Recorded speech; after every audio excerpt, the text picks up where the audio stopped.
Welcome dear students. आज हम NCERT कक्षा 10वीं पार्ट 3 यानी कि प्रतिस्थापन विधि का एक सवाल हल करेंगे, जो कि परीक्षा की दृष्टि से बहुत ही इंपॉर्टेंट क्वेश्चन है। सबसे पहले इसमें आपको देखना होगा, आप रफ कॉपी में देख सकते हैं कि प्रश्न होगा हल या नहीं। देखिए A1 बराबर 1 है, B1 बराबर 1 है और C1 बराबर 14 है। A2 बराबर 1 है, B2 बराबर -1 है, C2 बराबर 4 है। अब इसमें A1/A2 मतलब 1/1 बराबर नहीं है -1/1 का, तो ये सवाल होगा क्योंकि इसमें अद्वितीय हल आएगा। तो सबसे पहले इसमें आपको स्टेप इन दोनों को समीकरण माननी है, समीकरण 1 और 2। अब आप यहाँ पे समीकरण 1 और 2 किसी में से भी एक समीकरण को ले सकते हैं। मैं समीकरण यहाँ 2 से लूँगा, समीकरण 2 से x - y बराबर 4 है। यहाँ से आपको x का मान निकालना है। x का मान होगा यहाँ पे ये 4, एक ऐसा कैसे रहेगा, और y ये माइनस का है तो उधर जाएगा तो प्लस का हो जाएगा, तो x बराबर 4 + y आ जाएगा। इसे समीकरण नंबर 3 मानना है। अब ऐसा करना है आपको कि यहाँ से जो x का मान आया वो समीकरण नंबर 1 में रखना है, क्योंकि यहाँ पे समीकरण 2 से लिया है। अगर यहाँ समीकरण 1 से लेते तो समीकरण 2 में मान रखते। तो यहाँ पे लिखेंगे समीकरण 3 से x का मान समीकरण 1 में रखने पर, समीकरण 1 में रखने पर समीकरण 1 है अपनी x + y बराबर 14।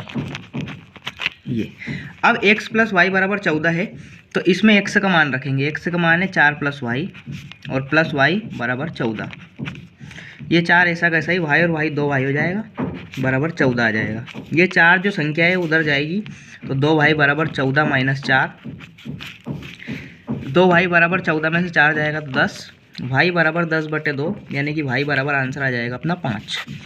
y का मान आ गया। अब समीकरण नंबर 3 जो है x बराबर 4 + y, इसमें y का मान रखना है आपको। तो यहाँ पे आप लिख सकते हैं कि y का मान समीकरण नंबर 3 में रखने पर, ऐसा समीकरण 3 है अपनी x बराबर 4 + y, x बराबर 4 + y का मान 5, तो x बराबर 9। तो इस प्रकार से x का मान 9 और y का मान 5, इस प्रकार से आपका आंसर आ जाएगा। तो इस प्रकार से आपको प्रतिस्थापन विधि हल करना है, जो कि परीक्षा की दृष्टि से मोस्ट आईएमपी क्वेश्चन है। ये हर साल पूछा ही जाता है, कभी कभी 2 नंबर में भी पूछ लिया जाता है, कभी कभी 4 नंबर में भी पूछ लिया जाता है।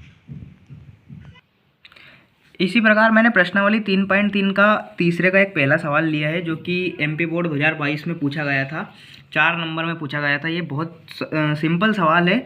इसमें आपको कुछ नहीं, बस स्टेप और समीकरण बनानी रहती है, और आप इसे किसी भी विधि यानी कि प्रतिस्थापन या विलोपन किसी भी स्टेप से कर सकते हैं। तो आपको इसमें बस लिखना होता है, दो संख्याओं का अंतर 26 है, तो माना पहली संख्या मानूंगा मैं x, माना पहली संख्या बराबर x। दो संख्याओं का अंतर है तो दूसरी संख्या मानूंगा यहाँ दूसरी संख्या बराबर y, दूसरी संख्या बराबर y। अब दे रखा है उसने दो संख्याओं का अंतर, अंतर यानी कि घटाओ, तो प्रश्नानुसार अंतर यानी डिफरेंस, तो x - y बराबर दे रखा है उसने 26। ये बनेगी समीकरण नंबर 1। ठीक है। अब दे रखा है उसने एक संख्या यानी कि x, दूसरी संख्या यानी कि y की 3 गुनी यानी कि x बराबर 3y है। ठीक है। अब यहाँ से ये समीकरण 2 बन जाएगी, उन्हें ज्ञात करना है अपने। तो x का मान ये जो है ये समीकरण नंबर 1 में डायरेक्ट रख देंगे अपन।